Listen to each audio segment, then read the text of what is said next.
Hello, students. Welcome to your history virtual classroom. We are actually at the end of this chapter, and that's the part 5. I actually divided this chapter into 5 parts. Your instructor is me, Heli Miss. Just a quick note before you go through this video.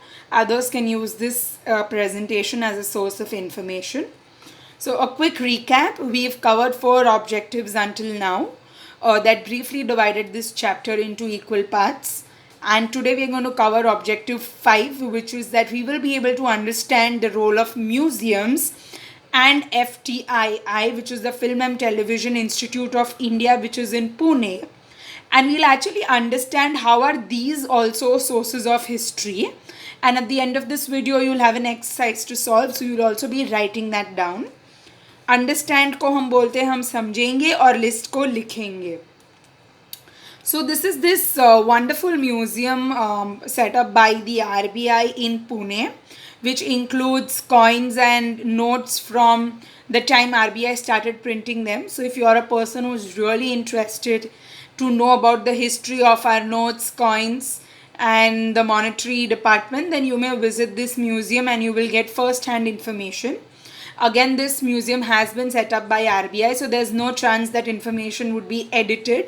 It would be primary and you will find original sources of information kept there. This is just the front of the museum that I thought of sharing with you all. Coming to Mani Bhavan, which is in Mumbai. This is actually the place that's very famous and where also Gandhiji sat when there was a freedom struggle actually going on in our state, where while Maharashtra was not so famous at that time, but Gandhiji also set up his working from Maharashtra. So I actually know about Mani Bhavan because when I was in 8th or 9th grade, I went there for some elocution competitions and I actually saw this room.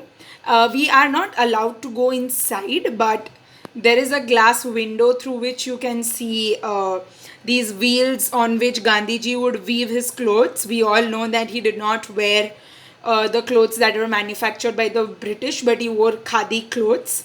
So he's the one who himself weaved his clothes. He would sit on something like this on the floor, and there was his pen, a feather ink pen that would be kept because he was a lawyer, so he would also write a lot.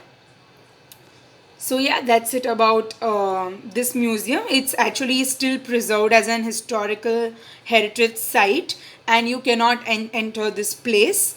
But if you want to watch anything like you mentioned, you can through a glass window. Coming to the third museum that I covered in this presentation, which is the Chhatrapati Shivaji Maharaj Sangrahalaya in Mumbai.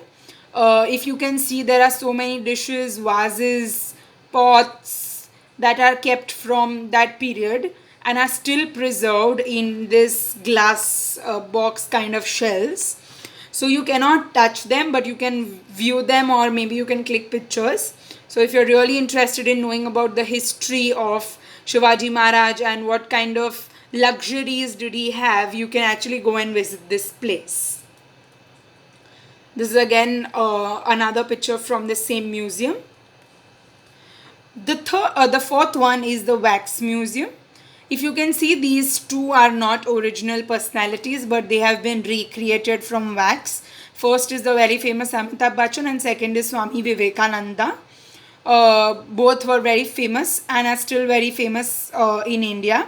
But there is also a short description attached with their statue at the museum. So it actually depends on you if you want to completely trust it or do you want to verify information that is present in these museums, because they are not original, they are recreated.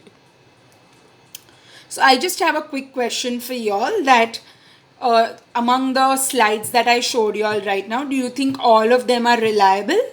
If yes or if no, then please explain your answer in 2 to 3 points. This is not the end of this video. We have one more part, that is the FTII, the Film and Television Institute of India. I don't have any questions on this covered in the presentation, but this is again very important.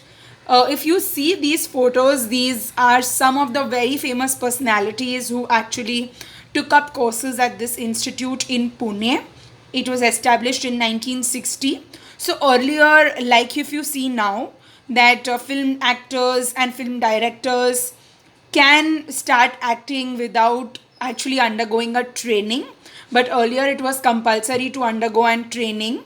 And the main reason why this institute was established was to actually educate the public on several happenings in the country through documentaries and short films.